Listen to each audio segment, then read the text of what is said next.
Bonjour, nous entamons aujourd'hui la deuxième partie du livre du Lévitique, à partir du chapitre 8 jusqu'au chapitre 10, qui nous décrivent l'investiture des prêtres et les tout premiers sacrifices qu'ils vont offrir. Là, on renoue un court instant avec le récit qui va nous relater la stricte application des directives qui ont été données par le livre de l'Exode. Ce sont les chapitres 28 à 30. Alors, les versets 1 à 3 résument les préparatifs, les habits, l'huile de l'onction, le taureau du sacrifice pour le péché, les 2 béliers, la corbeille des azim et la convocation de la communauté.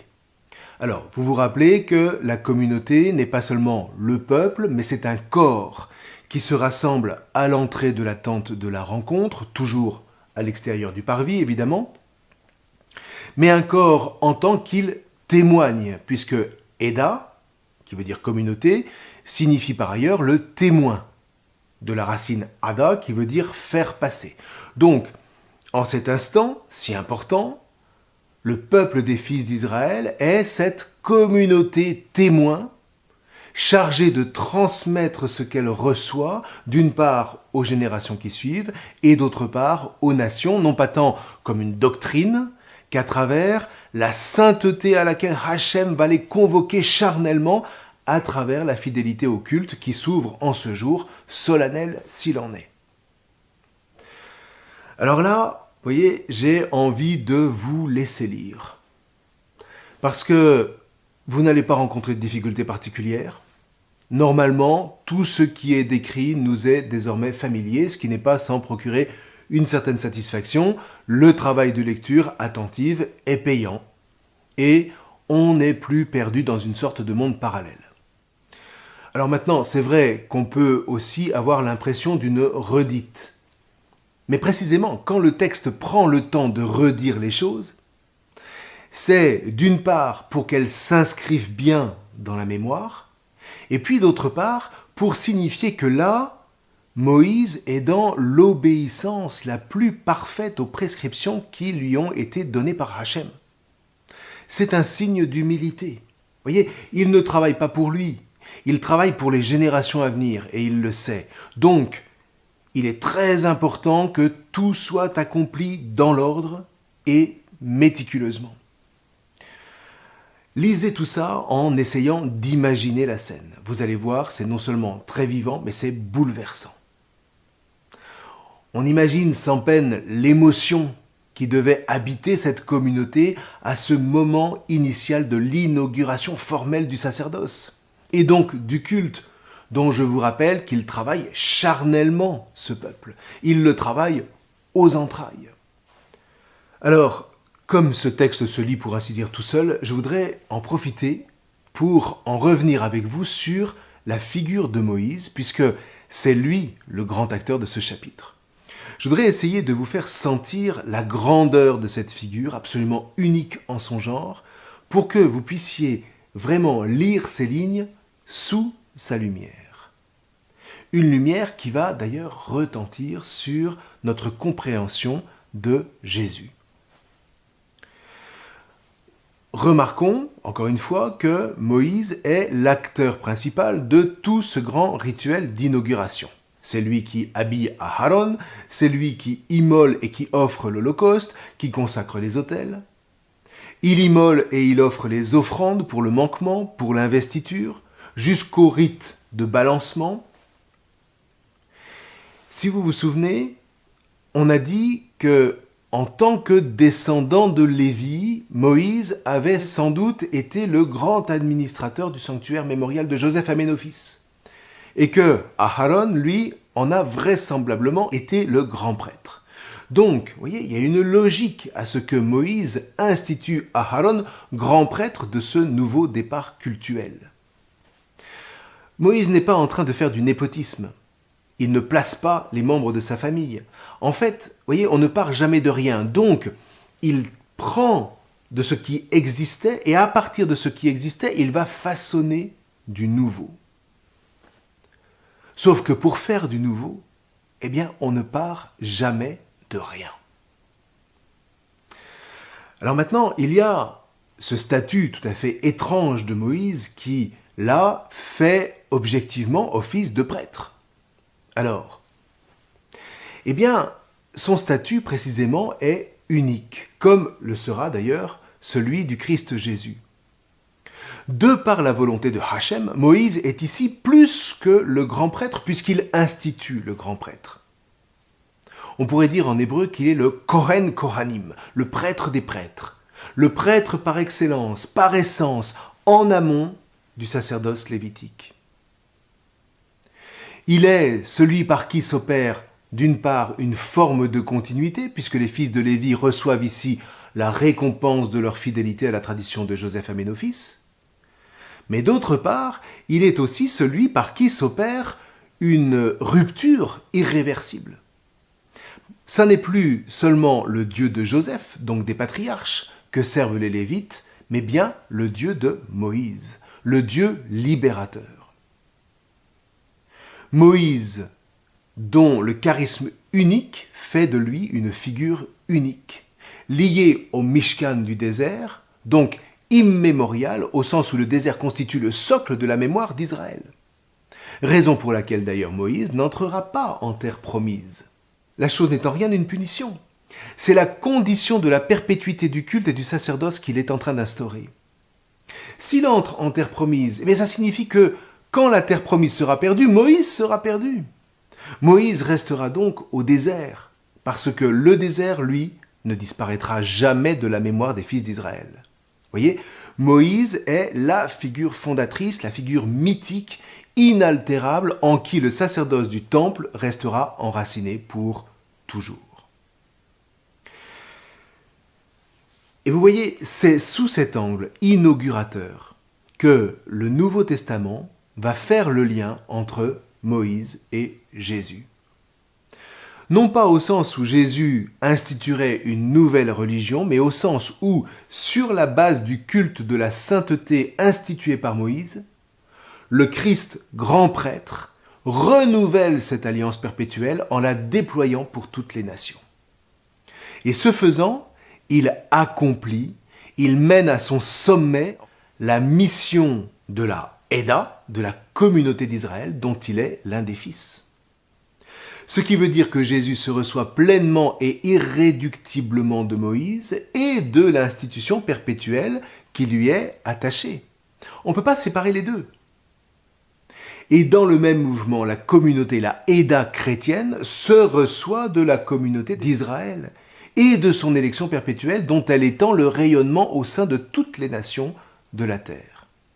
Ça, vous voyez, c'est un des fruits les plus essentiels du Concile Vatican II qui a scellé définitivement dans la tradition de l'Église ce lien irréductible, irréformable avec Israël comme cet olivier franc sur lequel est greffée la vie, la chair chrétienne. L'Église du Christ, en effet, reconnaît que les prémices de sa foi et de son élection se trouvent, selon le mystère divin du salut, chez les patriarches, Moïse et les prophètes. Elle confesse que tous les fidèles du Christ, fils d'Abraham selon la foi, sont inclus dans la vocation de ce patriarche et que le salut de l'Église est mystérieusement préfiguré dans la sortie du peuple élu hors de la terre de servitude.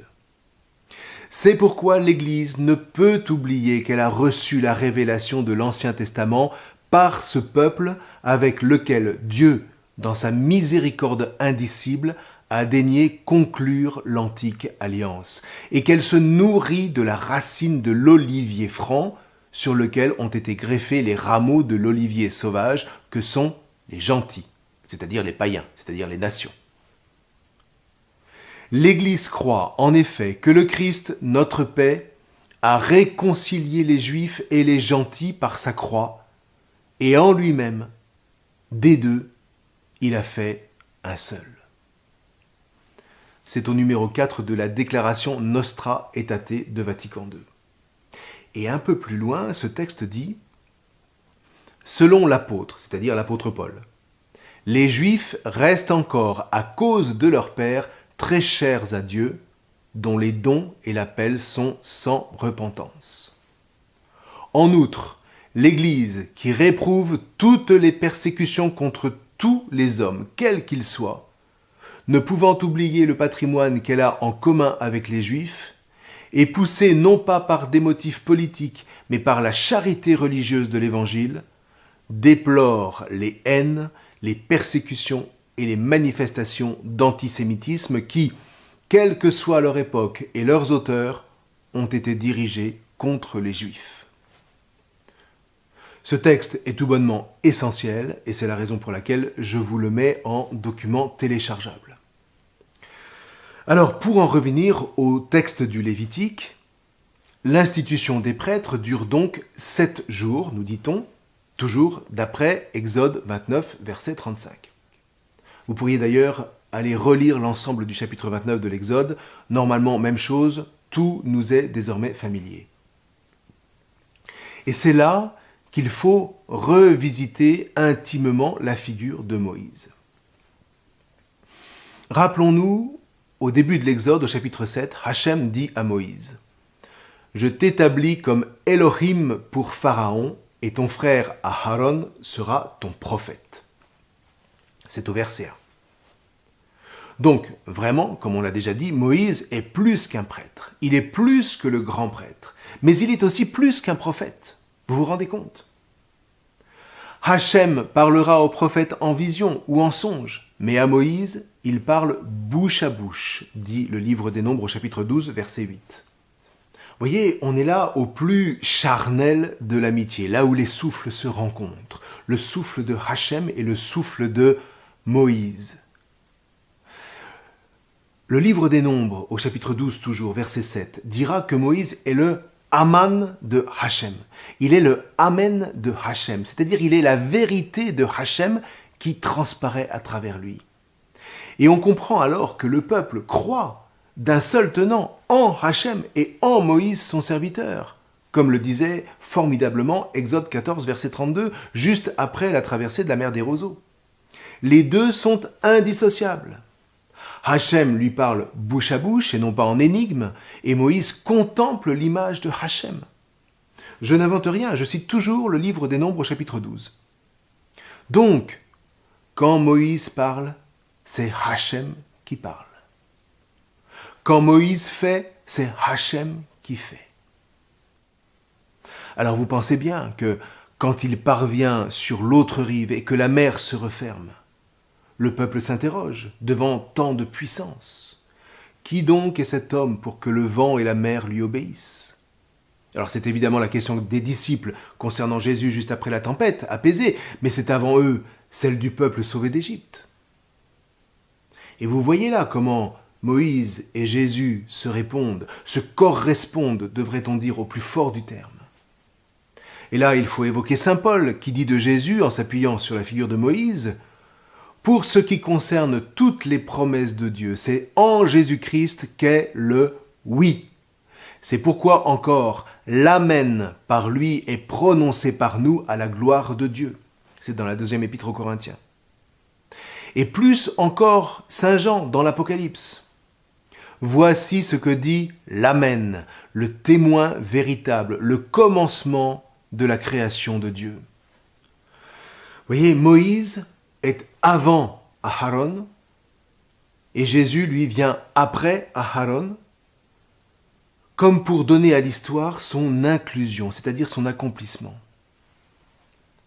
Ce que visait Moïse, c'était Jésus, mais pas sans le chemin de Aharon, pas sans le chemin du culte de sainteté.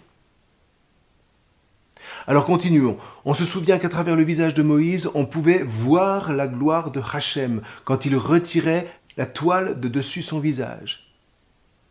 Et Jésus, une fois, dévoile sa face sur la montagne en compagnie de Moïse, avant qu'on ne le voie à nouveau seul, voilant à nouveau cette gloire du Père qu'il habitait. Toujours au livre des Nombres, harassé par la foule qui a faim, Moïse dira à Hachem, « Si on ramassait pour eux tous les poissons de la mer, en aurait-il assez ?» Et c'est Jésus qu'en pareille circonstance, les apôtres vont interroger semblablement en Jean 6, versets 5 à 9. D'ailleurs, Jésus posera la question, qui a donné la manne? Moïse ou Hachem? C'est au chapitre 6 de l'Évangile selon saint Jean. Quand Jésus multipliera les pains, les gens vont se plaindre que le signe ne vienne pas du ciel.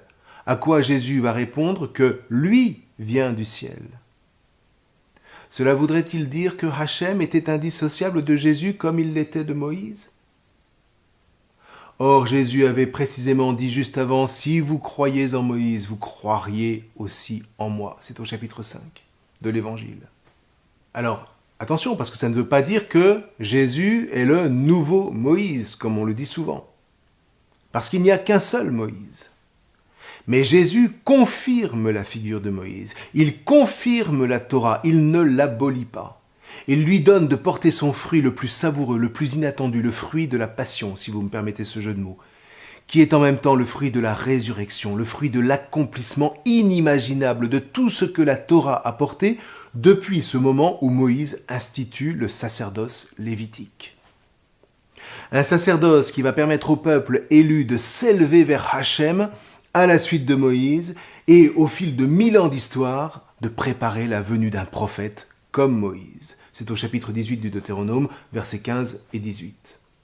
Voilà, Jésus est comme Moïse, mais riche de tout ce que la Torah aura porté à travers le culte de la sainteté pour ouvrir le chemin des noces entre Hachem et Adam, l'homme véritable, tel que le projet de Hachem l'avait conçu dès la fondation du monde. Je ne suis pas venu abolir, mais accomplir. Accomplir quoi? Sinon, ce qui est en train de se mettre en place là, au cœur du livre du Lévitique, par Moïse. C'est ce qui fait que derrière Jésus, dans le Nouveau Testament, il y a partout Moïse. Aucun nom propre de l'Ancien Testament ne figure plus souvent dans le Nouveau.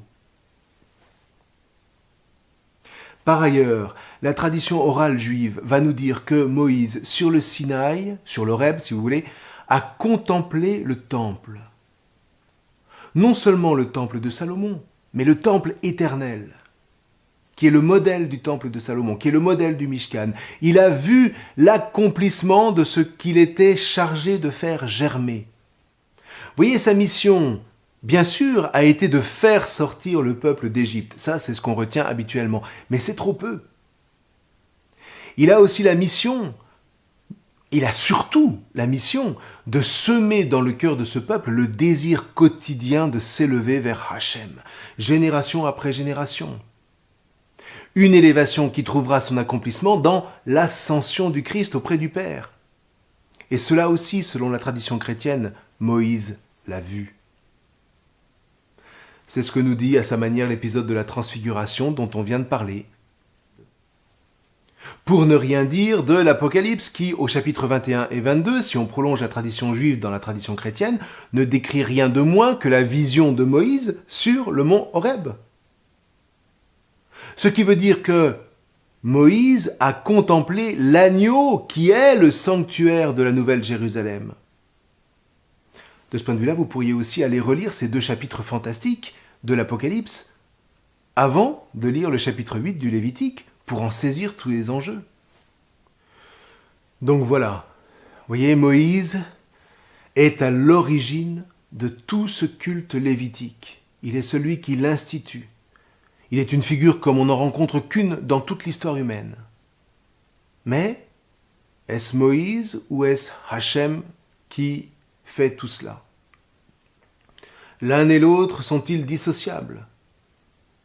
Moïse est comme le sacrement de Hachem. Et de ce point de vue-là, ne prépare-t-il pas l'avènement de Jésus en qui précisément le Verbe de Dieu en personne s'unit à la chair, à l'Adam, qui est cet homme prêt à la rencontre avec son Dieu? Alors, je vous laisse sur cette question qui pourra animer toute votre lecture de ce chapitre grandiose.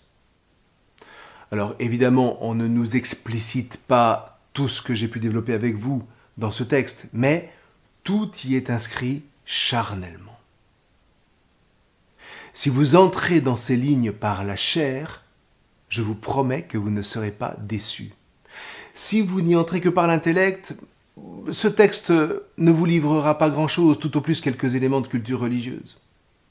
Entrez-y par la chair en ayant à l'horizon l'accomplissement de l'Apocalypse, de l'agneau, qui est au centre, la lumière de la Jérusalem céleste. Alors, une toute petite dernière note pour finir concernant les versets 10 à 12. Si vous avez assisté à la consécration d'une église un jour ou d'un autel chrétien, c'est exactement les mêmes rites que l'évêque pose avec le Saint-Crème qu'on verse avec abondance, notamment pour oindre l'autel. Et voyez là aussi, ça se passe de commentaires, parce que là encore, c'est du charnel. Alors je vous souhaite une bonne lecture. Nous verrons la suite la prochaine fois. Je vous remercie.